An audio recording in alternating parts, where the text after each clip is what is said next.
In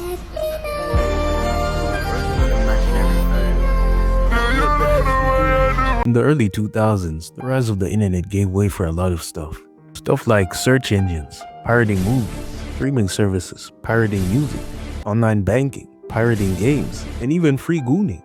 But most important of all was the ability to instantly connect with and share anything with anyone pretty much anywhere around the world.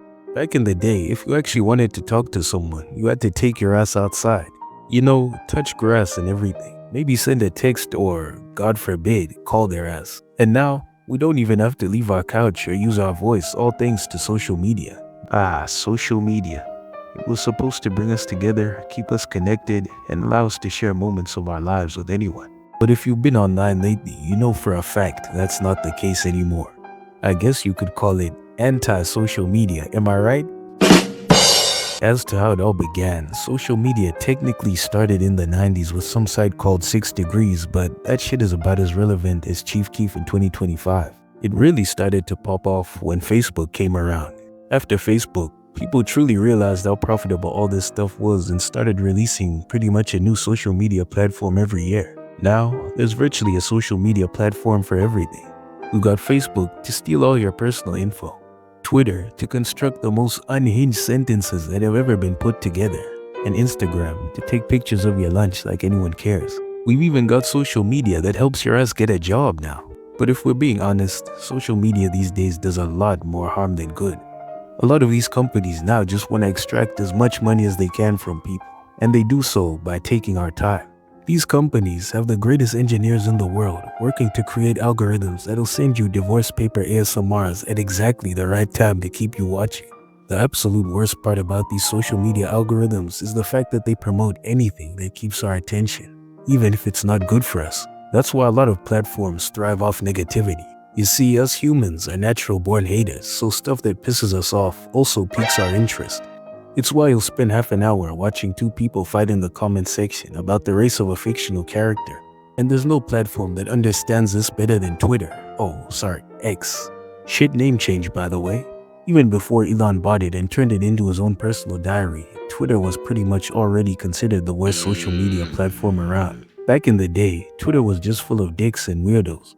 X, on the other hand, is now full of dicks, weirdos, Nazis, and bots. A literal Fortnite lobby at this point.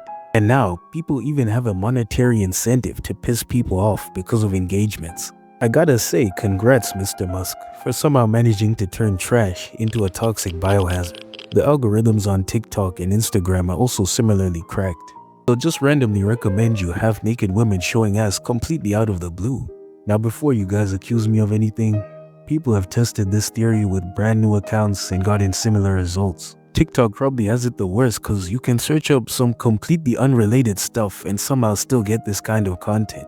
The rise of short-form content is also something that's not really good for us in the long run. Attention spans are getting to a point where you probably can't even watch anything over a minute without some Subway Surfers gameplay in the background. Other companies saw what TikTok was doing and thought to themselves, oh yeah, let's ruin our app. Now YouTube has shorts, Instagram has reels, and even Facebook has short videos. Which doesn't really make a whole lot of sense since your average Facebook user is like 40 and thinks 5G causes cancer. What's next? LinkedIn Oh my. I don't want to sound like a soy boy beta cop, but a lot of people online these days are some mean bastards. Since everything is anonymous, you can't really face any consequences for your actions. When you get some crazy intrusive thoughts in real life, you either keep that shit to yourself or risk getting absolutely manhandled. But online, you can call someone's ugly ass baby ugly and have absolutely nothing happen to you. IG Reels and Twitter are exactly what I'm talking about. It's like some motherfuckers just wake up and want something to be mad about. This one image perfectly sums up everything wrong with Twitter.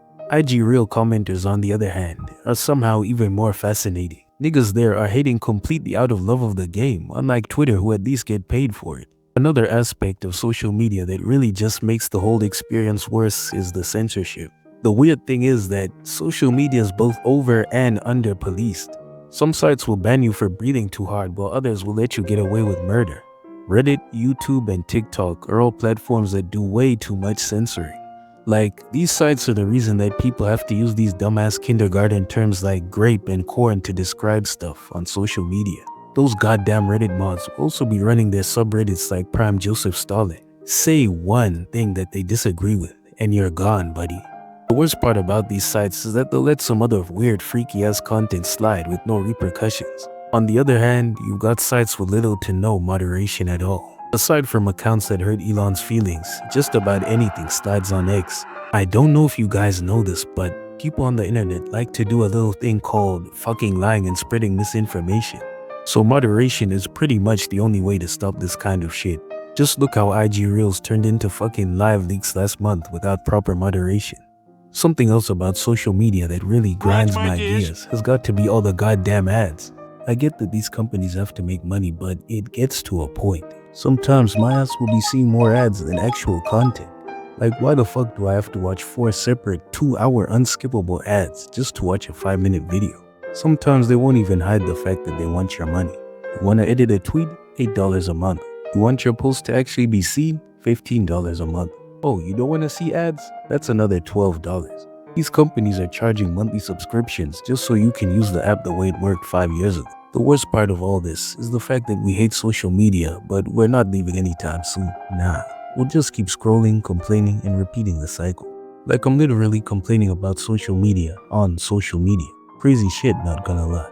But anyways guys, be sure to follow me on Twitter, Instagram, Snapchat, WhatsApp, Cake, Jerkmate.